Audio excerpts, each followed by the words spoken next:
بسم اللہ الرحمن الرحیم۔ السلام علیکم ناظرین، پروگرام دین و دانش کے ساتھ منظور الحسن آپ کی خدمت میں حاضر ہے۔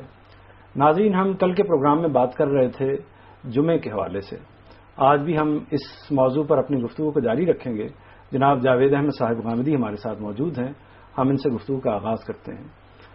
غامدی صاحب، کل بات ہو رہی تھی جمعے کی امامت کس کو کرنی چاہیے اور اس کی نماز کا اہتمام کن علاقوں میں ہونا چاہیے، تو آپ نے فرمایا تھا کہ اس کے لیے مصر جامع کی ایک شرط جو ہے وہ ہمارے فقہاء نے بیان کی ہے، ہماری جو کتابیں ہیں ان میں بیان ہوتی ہے۔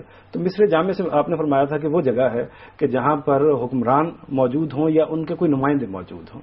تو دیہات کے جو علاقے ہیں جہاں پر یہ نمائندے مقرر نہیں ہوتے، وہاں پر بھی کیا نماز جمعہ نہیں ہوگی اور ان کو شہر میں آنا پڑے گا اس کے لیے؟ میں نے یہ گزارش کی تھی کہ اسلام کا جو اصلی قانون ہے اس کو پہلے سمجھ لینا چاہیے۔ اس قانون کے مطابق آخر آپ کوئی سیاسی نظم قائم کریں گے، اس سیاسی نظم کا تعلق چھوٹے یونٹ سے بھی ہوگا۔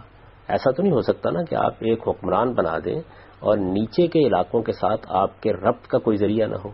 ہر جگہ ایسا ہوتا ہے۔ اس وقت بھی ہماری حکومتیں جب قائم ہوتی ہیں تو آپ مرکز میں ایک شخص کو سربراہ مملکت منتخب کرتے ہیں یا وزیر اعظم منتخب کرتے ہیں، آپ صوبوں کے لیے گورنر مقرر کرتے ہیں یا وزرائے اعلیٰ کا انتخاب کرتے ہیں۔ بالکل اسی طریقے سے ایک وارڈ تک آپ اپنے سیاسی نظام کو لے جاتے ہیں۔ تو جب کبھی مسلمانوں کی حکومت قائم ہوگی تو ایسے ہی ہوگا۔ جس جگہ تک حکومت پہنچ گئی ہے وہاں ایک مسجد جامع مسجد کا کیا مطلب ہے؟ وہ مسجد جس میں جمعے کا اہتمام کیا جائے گا۔ ساری مسجدیں جامع مسجد نہیں ہوتی، تو جس مسجد کو جامع مسجد ڈکلیئر کر دیا جائے گا، یہ اعلان کر دیا جائے گا کہ جامع مسجد ہے اور یہاں مسلمانوں کے حکمرانوں کا نمائندہ آ کر نماز کا اہتمام کرے گا، جمعہ وہیں ہونا چاہیے۔ یہ اصل قانون ہے۔ اس وقت اس قانون کے مطابق جمعہ ہو ہی نہیں رہا۔ یہاں تو اس وقت میں نے آپ سے عرض کیا کہ صورتحال یہ ہے کہ ہمارے علماء نے یہ ذمہ داری سنبھال لی کہ اس نماز کی یاد تو قائم رکھی جائے، کیونکہ حکمران اپنی ذمہ داری پوری کرنے کے لیے تیار نہیں ہے۔ اس وجہ سے اب تو یہ ہوتا ہے کہ جہاں لوگ جمعہ پڑھ سکتے ہیں وہ وہاں اہتمام کر لیتے ہیں۔ کوئی مولوی صاحب مل گئے، کوئی مسجد ہو گئی، لوگ وہاں جمع ہونے لگ گئے، جمعے کا اہتمام ہونا شروع ہو جاتا ہے۔ ورنہ رسالت مآب صلی اللہ علیہ وسلم کے زمانے میں اور خلفائے راشدین کے زمانے میں دیہات میں جمعہ نہیں ہوتا تھا۔ دیہات کے لوگوں کو یہ کہا جاتا تھا کہ وہ جامع مسجد میں آئیں، وہ دور کے علاقوں سے چل کے آتے تھے، چھوٹے چھوٹے دیہات سے، وہاں آ کے حکمران کی تقریر سنتے تھے یا جو بھی ان کا عامل ہے اس کی تقریر سنتے تھے، اس کے ساتھ جمعے کی نماز پڑھتے تھے اور پھر چلے جاتے تھے۔ اور جو لوگ نہیں آ سکتے تھے وہ اپنے علاقوں میں ظہری کی نماز پڑھتے تھے۔ یہی اصل اسلامی قانون ہے۔ اس کو بیان بھی کرنا چاہیے، اس کو سمجھا بھی دینا چاہیے اور لوگوں کو بتانا بھی چاہیے کہ اصل قانون کیا ہے اور اس کے برکات پر کے بارے میں انہیں توجہ دلانی چاہیے۔ یعنی اس ذریعے سے اصل میں دیکھیے کہ کیا گیا ہے۔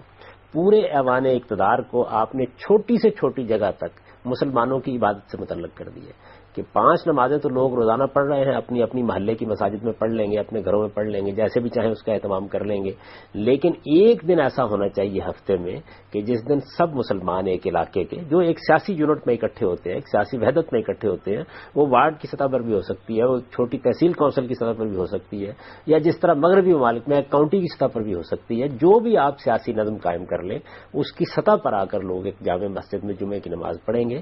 اس میں ان کے حکمرانوں کا نمائندہ آئے گا، وہ آ کے خطبہ دے گا، نماز کا اہتمام کرے گا۔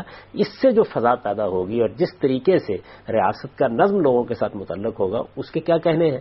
اس وقت یہ معاملہ اس طریقے سے نہیں ہو رہا، لہذا یہاں تو اب یہ ہے کہ جہاں لوگوں کو موقع ملتا ہے جمعہ پڑھ لیتے ہیں، اور میں نے عرض کیا کہ تیمم کے طریقے پر یہ معاملہ ہو رہا ہے۔ اس وجہ سے یہ ایسے ہی ہوتا رہے گا جب تک لوگوں کا شعور بہتر نہیں ہوتا، دین کی تعلیم عام نہیں ہوتی اور لوگ اپنی ذمہ داریوں کو جس طرح انہیں دین میں بتایا گیا ہے اس طرح نہیں سمجھتے۔ اچھا غامدی صاحب، یہ تو ہو گئی جمعے کے تصور کے حوالے سے بات، اس کا کانسیپٹ کیا ہے، اس کی عملی کچھ چیزیں ہیں، اس کے بارے میں بعض سوالات ہمارے ذہن میں پیدا ہوتے ہیں۔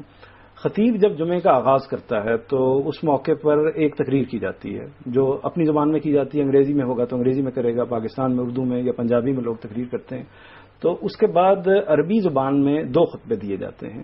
تو ان کا آپس میں کیا ربط ہے، کیا لنک ہے؟ جمعے کے لیے رسالت مآب صلی اللہ علیہ وسلم نے جو سنت قائم کی ہے وہ یہ ہے کہ آپ ایک خطبہ دیتے تھے، اس کے بعد چند لمحوں کے لیے بیٹھ جاتے تھے اور پھر دوبارہ اٹھ کر خطبہ دیتے تھے۔ جو کچھ روایتوں میں اس کی تفصیلات بیان ہوئی ہیں اس سے یہ اندازہ ہوتا ہے کہ اس خطبے میں رسالت مآب صلی اللہ علیہ وسلم عمومی نصیحت بھی کرتے تھے، خدا کی یاد دہانی بھی کراتے تھے، قرآن مجید کی طرف بھی متوجہ کرتے تھے، اور جو اس وقت کے معاملات مسائل ہوتے تھے ان کے بارے میں بھی کوئی بات کرنا ہوتی تو کرتے تھے، عمومی اصلاح کی باتیں بھی ہوتی تھیں، اور دوسرے خطبے میں بالعموم دعائیں کی جاتی تھیں۔ یعنی چونکہ مسلمان اجتماعی طور پر جمع ہوئے ہیں تو دعا کا موقع بھی ہے اللہ کے حضور میں، بلکہ اس موقع کو آپ نے دعا کا موقع قرار دیا خاص طور پر۔ اس روایت سے اس کا پتہ چلتا ہے جس میں آپ نے لوگوں کو عیدین کے لیے کہا کہ عورتوں کو بھی لے کے آئیں، عورتوں سے بھی کہا کہ وہ خاص اہتمام کے ساتھ شریک ہوں۔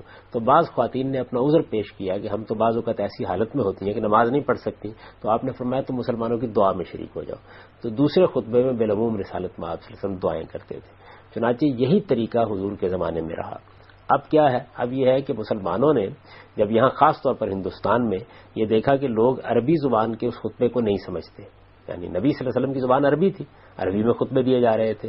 ہونا تو یہ چاہیے تھا کہ جیسے جیسے لوگ دوسرے علاقوں میں گئے ہیں، چونکہ یہ جو چیز ہے یہ خدا کی یاد دہانی کرانا ہے لوگوں کو، یہ متوجہن اللہ نہیں ہوتا، یعنی آپ قبلے کی طرف منہ کر کے کچھ نہیں پڑھ رہے ہوتے خطبے کے موقع پر، لوگوں کی طرف منہ کر کے کھڑے ہوتے ہیں، تو یہ ان کی زبان میں دیا جاتا، لیکن اس کو ہمارے علماء نے قبول نہیں کیا، انہوں نے کہا یہ عربی میں ہونا چاہیے، عربی لوگ سمجھتے نہیں، تو پھر ایک تیسری تقریر کا اضافہ کر لیا گیا۔ یہ رسالت محمد صلی اللہ علیہ وسلم میں کبھی نہیں ہوتی تھی، یعنی حضور کے زمانے میں 2 ہی تقریریں ہوتی تھیں، ایک آپ خطبہ دیتے، اس کے بعد تھوڑی دیر کے لیے بیٹھ جاتے، پھر کھڑے ہوتے اور پھر ایک دوسرا خطبہ دے دیتے تھے۔ یہ طریقہ تھا حضور کا۔ اس وجہ سے میرے نزدیک تو اس میں کوئی حرج کی بات نہیں، بلکہ ایسا ہی ہونا چاہیے کہ اپنی زبان میں لوگ تقریر کریں، خطبہ دیں، اور وہی خطبہ اپنی زبان میں دیں، یعنی جس کو اب عربی میں دیا جاتا ہے۔ یہ تیسری تقریر کا جو طریقہ ہے اس نے اصل تصوری کو بالکل مسخ کر دیا ہے، اور لوگ یہ خیال کرتے ہیں کہ تقریر ہم الگ سنیں گے اور یہ جو خطبہ دیا جا رہا ہے یہ تو بس تبرک کی چیز ہے، اس میں چند رٹے رٹائے الفاظ ہیں جو بیان کر دیے جاتے ہیں اور بالعموم میں لکھا ہوا ہوتا ہے، اور بعض اوقات تو ایسے خطبے پڑھے جاتے ہیں جو صدیوں سے چلے آ رہے ہیں، اسی طریقے سے ان الفاظ کو دہرا دیا جاتا ہے۔ اس کی کوئی ضرورت نہیں ہے۔ ہمارے ہاں بھی بعض مساجد میں بعض اہل علم نے یہ اہتمام کر دیا اب کہ وہ اردو زبان میں یا انگریزی زبان میں جو بھی زبان ہے اس میں خطبہ دیتے ہیں، اس میں تقریر کرتے ہیں۔ خطبے کے لیے کوئی زبان مقرر نہیں کی گئی، لیکن ہمارے علماء کا بہرحال اصرار یہی ہے، اس وجہ سے انہوں نے پھر یہ تیسری تقریر اس کے ساتھ شامل کر لی۔ جی غازی صاحب، پروگرام کا سلسلہ بھی جاری ہے۔ ناظرین، یہاں پر وقت ہوا ایک بریک کا، بریک کے بعد دوبارہ واپس آتے ہیں۔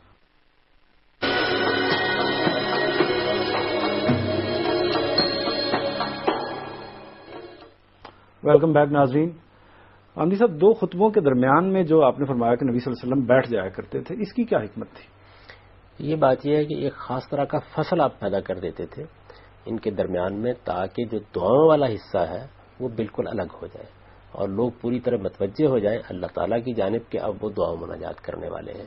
پہلے خطبے میں بالعموم عمومی نوعیت کی نصیحتیں ہوتی تھیں، تذکیر ہوتی تھی۔ قرآن مجید نے خود اس خطبے کا ذکر کیا ہے، تو اس میں یہ بیان کیا گیا کہ فَاسْعُوا إِلَىٰ ذِکْرِ اللَّهِ، اللہ کی یاد دہانی کی طرف بڑھو۔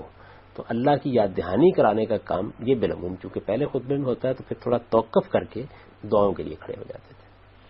اچھا، اس میں ہم نے اکثر دیکھتے ہیں بعض مساجد میں جب خطیب کھڑا ہوتا ہے تو اس کے دائیں ہاتھ میں ایک خاص طرح کی لاٹھی ہوتی ہے، یہ کوئی سنت کا سلسلہ ہے یا اس کے علاوہ لوگ اپنے طور پر اختیار کر لیتے ہیں؟ نہیں، اس کا سنت سے کوئی تعلق نہیں، سنت بس یہی ہے کہ 2 خطبے دیے جائیں گے، پہلا خطبہ دیا جائے گا، تھوڑی دیر کے لیے خطیب بیٹھے گا، پھر اس کے بعد کھڑے ہو کر دوبارہ لوگوں سے مخاطب ہوگا، اور جب دوبارہ مخاطب ہوگا تو پھر زیادہ تر دعائیں کی جائیں گی، اجتماعی دعائیں۔ ہمارے ہاں تو اب نماز کے بعد دعا کا طریقہ لوگوں نے اختیار کر لیا، لیکن رسالت پاک صلی اللہ علیہ وسلم کے زمانے میں عیدین اور جمعے کے موقع کے اوپر دوسرے خطبے میں دعائیں کی جاتی تھی، اور یہی طریقہ جو تھا یہ حضور کے زمانے کے بعد بھی جاری رہا، خلفائے راشدین کے زمانے میں۔ تو یہ کوئی ایسا ہاتھ میں پکڑنا ضروری نہیں ہے۔ حضور کے زمانے میں چونکہ لوگ بالعموم خطیب کو ایک سہارے کی ضرورت ہوتی ہے، تو اس وجہ سے عام طور پہ ایسا ہاتھ میں پکڑ لیا جاتا تھا۔ ویسے بھی جس طریقے سے ٹوپی پہننا، ماما پہننا ایک زمانے کی تہذیبی روایت تھی، اسی طرح ہاتھ پہ بزرگ عصا بھی رکھتے تھے۔ آپ نے دیکھا نا کہ سیدنا موسیٰ علیہ السلام کا عصا تو خاص طور پہ زیر بحث آ گیا، تو وہ بھی ہاتھ میں رکھتے تھے، ایک سہارا لینے کے لیے اس کو لے لیا جاتا تھا۔ اس وجہ سے اس کا کوئی سنت سے تعلق نہیں ہے۔ آج اگر کوئی دوسرے ذرائع آپ کے پاس ہے اور خطیب اس پر کھڑا ہو سکتا ہے، روسٹرم پر کھڑا ہو سکتا ہے، اور کوئی اس طرح کی چیز ہے تو آپ وہ بھی اختیار کر سکتے ہیں۔ نہیں، نبی صلی اللہ علیہ وسلم نے کیا اس کو روایتوں میں تو غالباً اس طرح کی بات آتی ہے کہ آپ نے عصا کو اختیار کیا؟ نہیں، آپ کے زمانے میں دیکھیے، میں نے آپ سے عرض کیا کہ عمومی طریقہ یہی تھا، لیکن یہ کہ یہ کوئی دین کا حصہ نہیں ہے۔ نبی صلی اللہ علیہ وسلم نے اگر کوئی کام کیا ہے تو اس کے نتیجے میں وہ سنت کے درجے تک نہیں پہنچ جائے گا؟ دونوں طرح کے کام ہوتے ہیں۔ ایک کام وہ ہیں جو آپ نے دین کی حیثیت سے کیے ہیں، ان کو آپ واضح بھی کر دیتے ہیں، بیان بھی کر دیتے ہیں، اور وہ دینی نوعیت کے کام بھی ہوتے ہیں۔ کچھ چیزیں ایسی ہیں کہ جن کا تعلق دین سے نہیں ہوتا بلکہ ضرورت سے، عادت سے اور حالات سے ہوتا ہے۔ حضور ایک خاص طرح کا لباس پہنتے تھے، آپ کے زمانے میں ایک خاص طرح کا ممبر بنایا جاتا تھا۔ اب یہ بھی کوئی لازم نہیں ہے کہ آپ اسی طرح کا ممبر بنائیں، آپ اس سے مختلف طریقہ کا ممبر بنا سکتے ہیں، آپ کوئی روسٹرم رکھ سکتے ہیں، اور ہمارے یہاں مسجدوں میں ایسا ہوتا بھی ہے، یعنی بعض موقعوں کے اوپر آپ نے دیکھا ہوگا کہ ایک بالکنی سی بنا دی جاتی ہے. سعودی عرب میں تو کئی مسجدوں میں نے دیکھا خطیب اس کے اوپر چڑھ جاتا ہے اور وہاں سے خطاب کرتا ہے. تو مختلف طریقے آپ اختیار کر سکتے ہیں. یہ دوسری طرح کی جو چیزیں ہیں یہ عادات کی نوعیت کی چیزیں ہوتی ہیں. ان کو اختیار کیے رکھنا لازم نہیں ہوتا. تمدن کی تبدیلی اور حالات کی تبدیلی کے ساتھ آپ ان میں تبدیلی کر سکتے ہیں. آپ عصا پکڑنا چاہیں تو آج بھی کوئی معنی نہیں ہے, پکڑ لیجئے, لیکن ہماری اب عام معاشرت میں عصا پکڑنے کا رواج نہیں رہا. اور اس طرح کا کوئی خاص عصا پکڑنے کی ضرورت نہیں. آپ نے ایک کھوٹی پکڑی ہوئی ہے, اس کے سہارے پر کھڑے ہو کے آپ تقریر کر سکتے ہیں, وہ بھی کر سکتے ہیں. یعنی یہ آپ پر ہے. تو یہ چیزیں جو عادات سے متعلق ہیں یا تہذیب سے متعلق ہیں یا آپ کی تمدنی روایات سے متعلق ہیں, یہ دین نہیں ہوتی, ان میں تبدیلی ہو سکتی ہے. غامدی صاحب, خطبے کے دوران میں کن آداب کو ملحوظ رکھنا چاہیے؟ یعنی خطیب خطبہ دے رہا ہے تو ظاہر ہے کہ آپ سے مخاطب ہے, تو آپ کو چاہیے کہ آپ اطمینان اور سکون کے ساتھ, تہذیب کے ساتھ, شائستگی کے ساتھ بیٹھیں بھی اور اس کی بات سنیں بھی.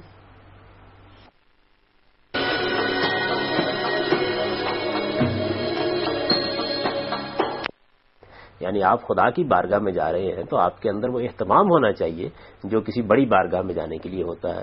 جمعے کے موقع پر چونکہ مسلمان اپنی اجتماعی حیثیت میں یا عیدین کے موقع پر اللہ کے حضور سربہ سجود ہوتے ہیں, تو اس میں اور زیادہ اہتمام کرنا چاہیے. اچھا, بندہ نماز پڑھنے کے لیے مسجد میں آ گیا, خطبہ وہ سن نہیں سکا, اپنی طرف سے نماز جمعہ پڑھنے کے لیے آیا ہے, تاخیر ہو گئی کسی وجہ سے, اس کو اور جمعے کی نماز جو ہے وہ اس کی مس ہو گئی ہے, تو اس کے بعد اس کو ظہر کی نماز پڑھنی چاہیے یا 2 رکعتیں جمعے ہی کی ادا کرنی چاہیے؟ اگر تو پوری کی پوری نماز چلی گئی, ایک تو یہ کہ نماز کے دوران میں آ گیا, تو نماز کے دوران میں آ گیا تو پھر تو اس کو نماز مل گئی, جتنی رہ گئی ہے وہ پوری کر لے. لیکن اگر نماز نکل گئی ہے تو پھر وہ ظہر کی نماز پڑھے گا. ظہر کی نماز پڑھے گا, لیکن اس کی اجازت ہے کہ ظہر کی نماز جمعے کی اذان سے پہلے, ٹائم تو ہوتا ہے, یعنی جمعے کی نماز سے پہلے اگر کوئی شخص ظہر کی نماز پڑھنا چاہے تو اس کو اجازت ہے اپنے طور پر. بعض لوگ اس کو حرام بھی کہتے ہیں. نہیں, لیکن یہ ہے کہ وہ کیوں پڑھے گا. دیکھیے نا, اگر تو جمعہ ہو رہا ہے تو پھر جمعہ پڑھنا چاہیے. اگر جمعہ نہیں ہو رہا یا کوئی ایسی وجہ ہے کہ وہ جمعے میں شریک نہیں ہو سکتا تو پھر ظہر کی نماز پڑھے گا. تو ظہر کی نماز بس ظہر کا وقت ہو جائے تو پڑھ لینی چاہیے. یعنی اس کے لیے کوئی جمعے کا انتظار کرنے کی پھر ضرورت نہیں ہے. اگر کسی عذر کی وجہ سے جمعہ نہیں پڑھا جا رہا اور آپ ظہر کی نماز پڑھ رہے ہیں تو نماز پھر وقت کے لحاظ سے پڑھی جاتی ہے. یعنی نماز کے معاملے میں یہ چیز ذہن میں رکھنی چاہیے کہ اس کا ایک وقت مقرر ہے, جب وہ وقت ہو جائے گا تو نماز بھی ہو جائے گی.